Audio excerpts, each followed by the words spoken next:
harom xarish bilan, kazinolar bilan, aroq do'konlar bilan bir odam, musulmon odam 800 million dollar pul to'pladi. Ana shu aroq do'konlarida.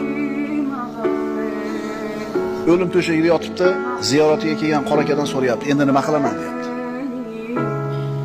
Birovning haqqini yegan, birovni urgan, so'kkan, bu narsani tortib olgan, zulm qilgan, xullas ibodatdan uzoq, havoyi nafsini iloh qilib, moli dunyoni iloh qilib, shu moli dunyo talab qilgan hamma narsani bajarib itoat qilib, mana o'lim to'shagida yotib, nima qilaman endi deyapti.